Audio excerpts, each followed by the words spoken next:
caso de infección urinaria y gestante, recordar que la causa, la etiología más frecuente es esta bacteria, este bacilo gram negativo conocido con el nombre de Escherichia coli. Definitivamente es la causa más frecuente. ¿Estamos? También hay otros como Klebsiella, Pseudomonas, etc. Pero definitivamente el más frecuente es Escherichia coli, ¿ya? Está a la cabeza. Dentro de la epidemiología debemos recordar que la infección urinaria, ojo, es la principal causa de sepsis en el embarazo. ¿Ya? Cuando hablamos de sepsis en la gestante, el principal foco infeccioso es el foco urinario. Eso hay que tenerlo en cuenta.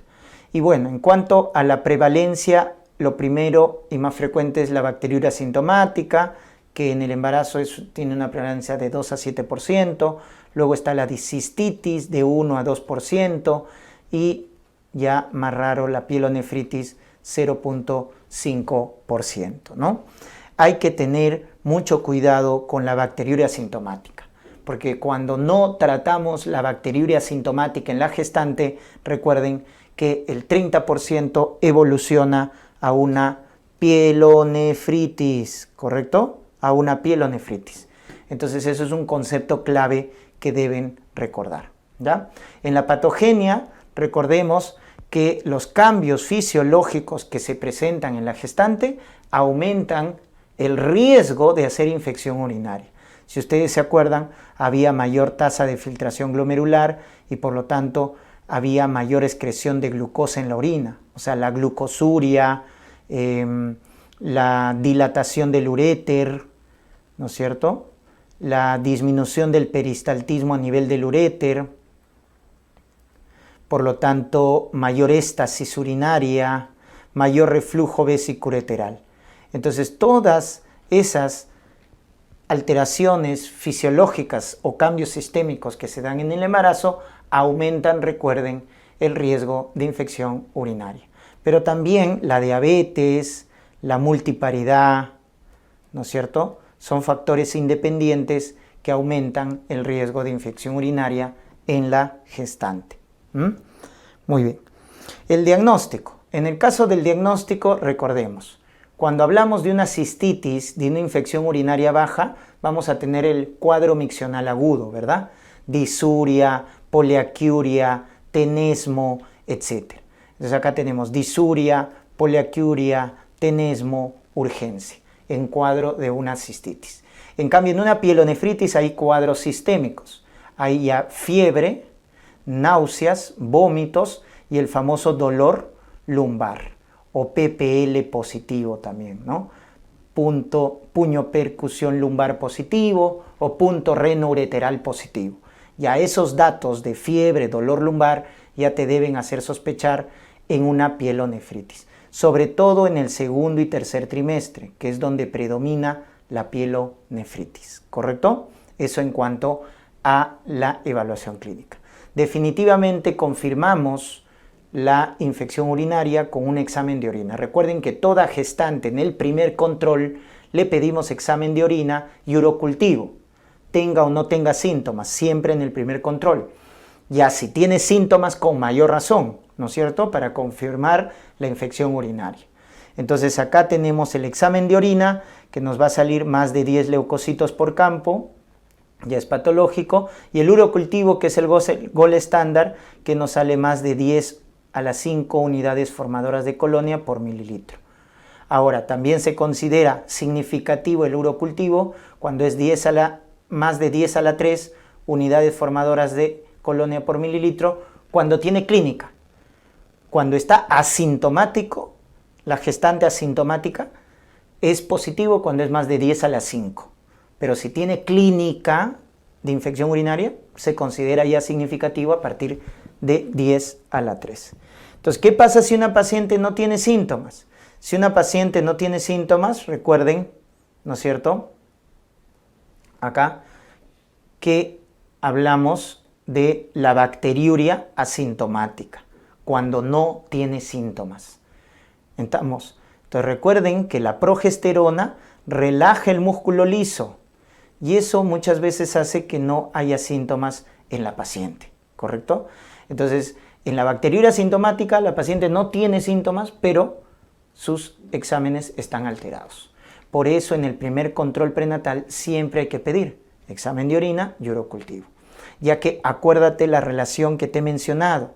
Si tú no tratas la bacteriuria sintomática, se complica con una pielonefritis. ¿En cuánto? En un 30%. O sea, de cada 3 bacteriurias asintomáticas que no tratas, una hace pielonefritis.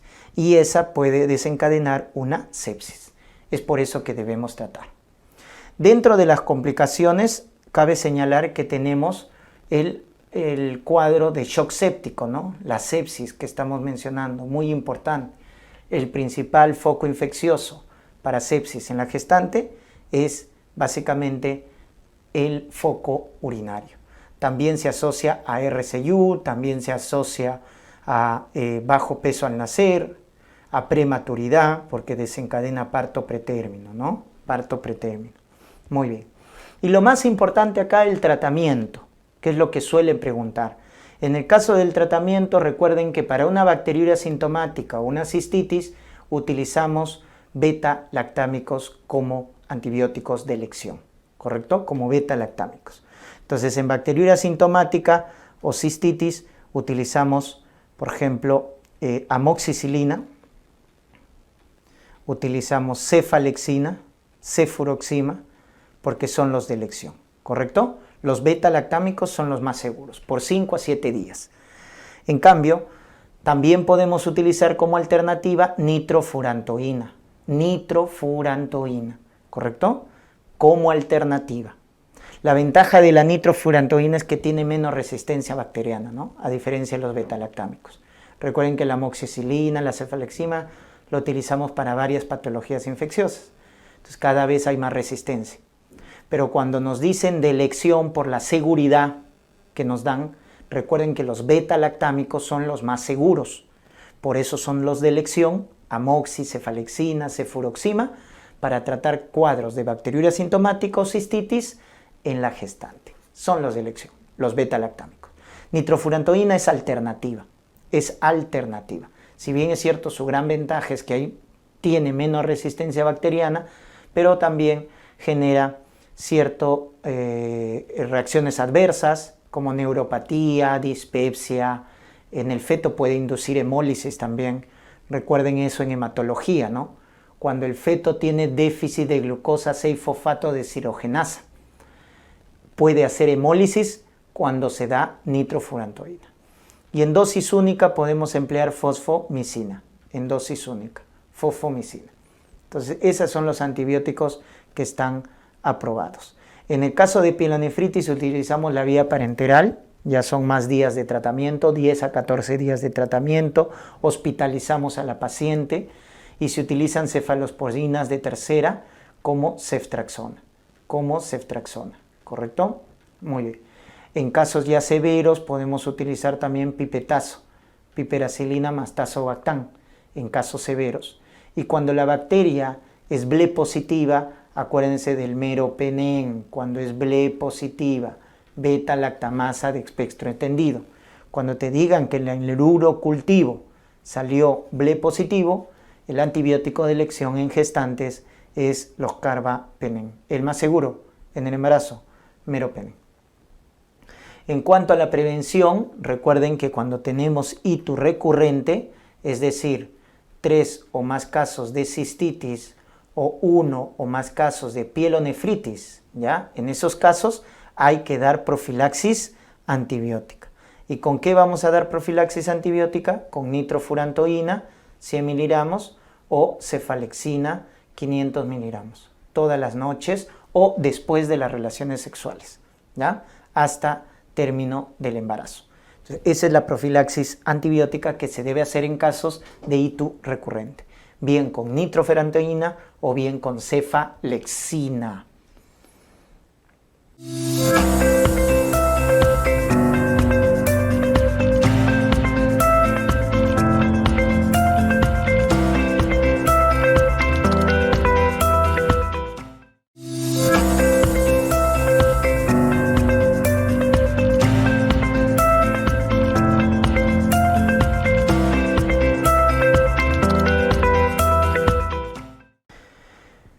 Otra infección que se puede presentar durante el embarazo es la corioamnionitis, doctores. ¿Ya? Acá, en relación a la etiología bacteriana, principalmente, tenemos dos cuadros. La llamada etiología o la llamada corioamnionitis clínica y la llamada subclínica. Miren, en la corioamnionitis clínica, o sea, la que va a tener síntomas, etc., destaca, recuerden, destaca lo que viene a ser Escherichia coli y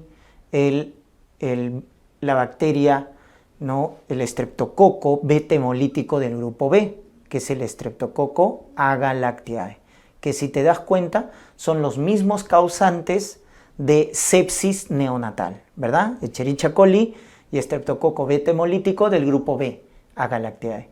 Y en la subclínica tenemos a la cabeza ureoplasma. Ureoplasma, que es el que más se aísla, y luego está micoplasma. Entonces, esas son las etiologías dependiendo del tipo de corioamnionitis, ¿no? La clínica, que va a debutar con síntomas, manifestaciones clínicas, y la subclínica, que es asintomática, que va a ser un hallazgo, ya sea en el hemograma o ya sea en los estudios del líquido amniótico. Muy bien. En cuanto a la patogenia, la vía más frecuente es la vía ascendente. Recuerden, ¿ya? La vía ascendente. Igual que infección urinaria, igual que enfermedad pélvica inflamatoria. Las bacterias colonizan primero el tracto genital inferior, ¿correcto? Y luego ascienden, como pueden ver, a la zona coriodecidual, líquido amniótico, anexos y también finalmente al feto, ¿no? Entonces, la vía de infección más frecuente es la vía ascendente, ¿ya? Muy bien. Luego tenemos los factores de riesgo. En relación a los factores de riesgo debemos recordar el RPM prolongado. Ese RPM que dura más de 18 horas aumenta el riesgo de corioamnionitis. RPM prolongado, muchos tactos vaginales, la presencia de infecciones genitales bajas, también la vaginosis bacteriana, la vaginitis, etc., también condicionan a corioamnionitis. La misma obesidad, la misma diabetes, también aumenta el riesgo de corioamnionitis. El parto prolongado, ojo, un parto que se prolonga, ¿no? En general, más de 12 horas, ya aumenta el riesgo de infección. Muy bien. En cuanto al diagnóstico de corioamnionitis, recordemos, el diagnóstico clínico es que vamos a tener fiebre en el tercer trimestre. ¿Correcto? Fiebre en el tercer trimestre. ¿Estamos? Muy bien. Esa fiebre en el tercer trimestre, ¿de qué se acompaña? De otros signos, como por ejemplo, la taquicardia materna. Entonces, frecuencia más de 100. O lo más específico, taquicardia fetal, latidos cardíacos fetales más de 160. La irritabilidad uterina, ¿correcto? La pérdida de líquido fétido, purulento, a través o mediante la zona transvaginal. Entonces, si tengo en el tercer trimestre fiebre con taquicardia materna, con taquicardia fetal, con irritabilidad uterina, con pérdida de líquido fétido, purulento, nos debe hacer sospechar de una corioamnionitis clínica. Pero ¿cómo la vamos a confirmar? La confirmamos con el gol estándar, que es el estudio de líquido amniótico, pero también tenemos pruebas, como por ejemplo el hemograma que nos va a salir una leucocitosis, más de 15.000 leucocitos. Entonces, leucocitosis con desviación izquierda, Y esto nos apoya cuando sospechamos una corioamnionitis subclínica, la subclínica, ¿no? En la cual no vamos a tener estos síntomas, pero el hemograma ya sale patológico. Te recuerden que hay una leucocitosis fisiológica en el embarazo, pero va de 9.000 a 15.000. Cuando ya es más de 15.000, más de 16.000, ya es patológica. Y más si viene con desviación izquierda, pues, porque en un embarazo normal no hay desviación izquierda. Entonces eso ya nos orienta a infección. Pero el gol estándar definitivamente es el estudio de líquido amniótico, que nos va a decir que la tinción Gram salió positivo. O sea, la prueba, acá muchos se confunden, piensan que al decir Gram positivo me estoy refiriendo a las bacterias. No. Tinción, o sea, la prueba de tinción Gram salió positivo, o sea que se encontró bacterias, o cultivo positivo, porque recuerden que el líquido amniótico es estéril, o también el consumo de glucosa en el líquido amniótico, menos de 15 miligramos, algunos dicen menos de 30, pero bueno, o el aumento de leucocitos, más de 50, ¿correcto? Entonces eso también, el consumo de glucosa y el aumento de leucocitos a nivel de líquido amniótico también nos hace sospechar de infección. Entonces finalmente el estudio del líquido amniótico va a ser el gol estándar, ¿no? Muy bien, en cuanto a las complicaciones, recordemos que tenemos complicaciones maternas y tenemos complicaciones fetales. Dentro de las complicaciones maternas, una corioamnionitis predispone a una endometritis, por ejemplo, en el posparto, predispone a atonía uterina y por lo tanto hemorragia posparto. Estamos, endometritis, atonía uterina. Y dentro de las complicaciones fetales, sepsis neonatal, sobre todo en los casos de corioamnionitis clínica. O parálisis cerebral, daño del sistema nervioso. Y esto sobre todo se ve en los cuadros de corioamnionitis subclínica. Y finalmente el tratamiento, que es terminar el embarazo de forma inmediata. Ese es el tratamiento en una corioamnionitis, finalizar la gestación de forma inmediata, independientemente de la edad gestacional. Siempre que diagnosticas corioamnionitis, debes pensar en terminar el embarazo, ¿correcto? De forma inmediata. Y ahí muchas veces se confunden, porque piensan que va a cesárea. No, la primera vía del parto es vaginal, por lo tanto haremos inducción del parto vaginal. Y eso lo complementamos con antibióticos. El esquema, ampicilina más gentamicina, como sepsis neonatal. Ampi más genta, ¿correcto? Ampi más genta. Muy bien, pero recuerden, la primera vía del parto es la vía vaginal, por lo tanto tendré que hacer inducción. Ya si nos dicen que la inducción es fallida 2 veces, ya si nos dicen que hay indicaciones obstétricas como un feto podálico, un feto en transverso, un DCP, etc., o datos de un estado fetal no tranquilizador, recién ahí plantearemos la cesárea. La cesárea es el último recurso, ¿correcto? Por eso no se equivoquen, quítense el pensamiento de que toda corioamnionitis o toda preeclampsia también va a cesárea. No es así, ¿correcto? Muy bien. Entonces, cuando hay una corioamnionitis, terminamos el embarazo de forma inmediata. Ahora, ¿qué hacemos? Inducción del parto, porque la vía vaginal es la primera opción. Solo cuando hay indicaciones obstétricas o la inducción fallida, recién ahí cesárea, ¿correcto? Muy bien.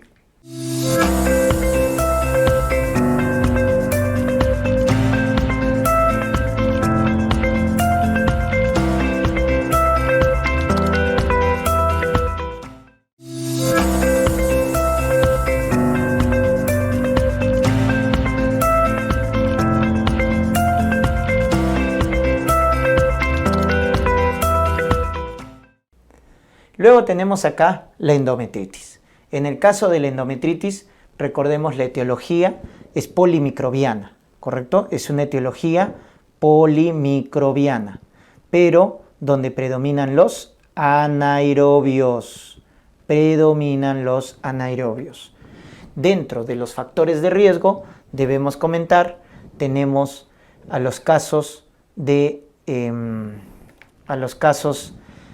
o el principal factor de riesgo, ojo, es la vía del parto. ¿Y qué vía del parto es la que más se asocia a endometritis? La cesárea. Ese es el principal factor de riesgo. Por eso, toda gestante que se va a someter a cesárea, ¿qué debe recibir, doctores? Profilaxis antibiótica. Si no, va a ser endometritis. ¿Se dan cuenta?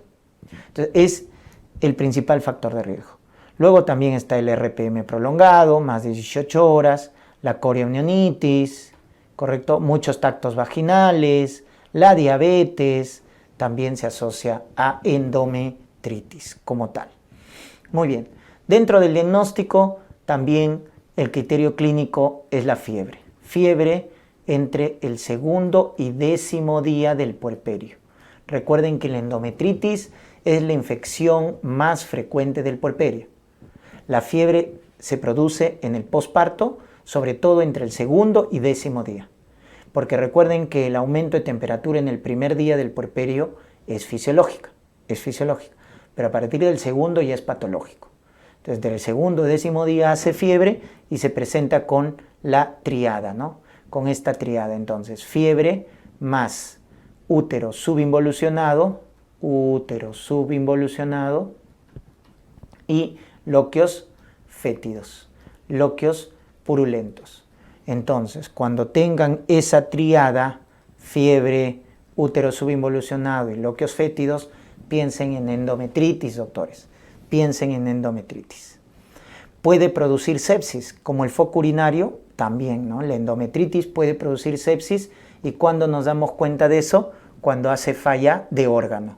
Empieza a hacer falla renal, aumento de creatinina, oliguria, falla hemodinámica, ¿no es cierto? Hipotensión arterial, falla hematológica, plaquetopenia, falla pulmonar, caída del PAFI, alteración del sensorio, caída del Glasgow, falla hepática, aumento de bilirrubina y asictericia. Entonces, si tenemos cualquier dato de falla de órgano en el contexto de una endometritis, debemos ya catalogarla de una sepsis, ¿no? Sobre todo el dato importante, ¿no? La hipotensión arterial. Si ya lleva la hipotensión, estamos hablando ya de un cuadro de sepsis. El tratamiento inicial de la endometritis, recuerden que es la terapia antibiótica. Y el esquema de elección, recuerden, para endometritis es clindamicina por los anaerobios más gentamicina. Clinda más gentamicina, ¿ya? Entonces es importante que se recuerden esa terapia. Clinda más genta. Podemos reemplazarla con ampicilina más sulbactam. Es su terapia alternativa, ampicilbactam. Pero el esquema clásico es clinda más genta. Una vez que hemos dado esta pauta de antibióticos, vemos si responde o no responde a las 24, 48 horas. Si responde, es decir, está afebril 24, 48 horas después, ya suspendemos el tratamiento antibiótico. Ya no es necesario continuar la terapia antibiótica. Ahora, si no responde, sigue con fiebre la paciente a pasar del uso del esquema de clinda con genta, lo que hay que hacer es agregar a clinda y genta, le agregamos ampicilina, solo ampicilina. Entonces le agregamos ampicilina cuando no hay respuesta al núcleo, que es clinda más genta. Muy bien. La prevención, recuerden que va a ser básicamente dando a toda gestante que se somete a cesárea, que debe recibir profilaxis antibiótica, ¿ya? Con cefazolina, ¿verdad? El esquema que más se utiliza, 2 gramos por vía endovenosa, 1 hora antes de la cesárea. Ese es el esquema para prevenir la endometritis. Profilaxis antibiótica. ¿Correcto, doctores? Muy bien.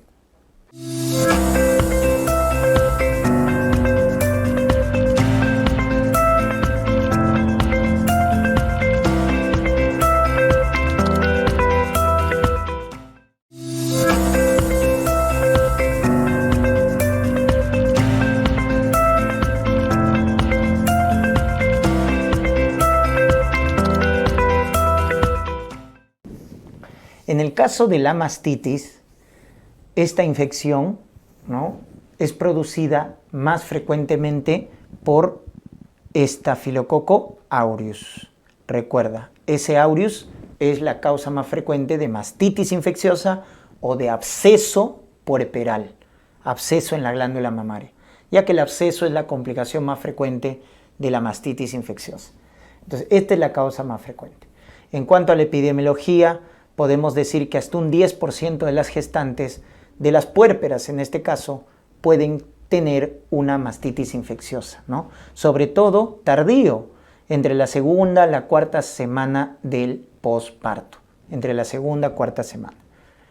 En el diagnóstico clínico vamos a tener también, cuando es una mastitis infecciosa, la presencia de fiebre, ¿no? Fiebre, ¿correcto? Tardía, ¿no? Como estamos mencionando, a partir de la segunda semana del puerperio. Y los signos de flogosis. Entonces, fiebre en una puérpera y signos de flogosis en la glándula mamaria nos debe hacer sospechar de mastitis. Dolor, rubor, eritema, calor, etc., ¿no? Entonces, fiebre más signos de flogosis, sospechar en mastitis infecciosa en una puérpera. Pero hay diagnósticos diferenciales, definitivamente. Tenemos la mastitis congestiva, que es aquella que se produce de forma precoz en los primeros 7 días y es bilateral. La mastitis infecciosa, recuerden que es tardía, segunda semana, o sea, a partir de los 7 días del posparto, y generalmente es unilateral, ¿no? La mastitis congestiva es por ingurgitación mamaria, por una mala técnica de lactancia. Y también tenemos el carcinoma inflamatorio, ¿no? Que de frente, recuerden, en el cáncer de mama es T4, el carcinoma inflamatorio, tiene mal pronóstico, va a tener adenopatías, va a tener la famosa retracción de piel o piel de naranja que le llaman, ¿no? Entonces, con antecedentes, pues, ¿no? De historia familiar de cáncer de mama. Entonces, son diagnósticos diferenciales que debemos tenerlos en cuenta. Pero si a ti te dicen fiebre y signos de flogosis en la mama, lo primero que debes pensar es una mastitis infecciosa. Tratamiento.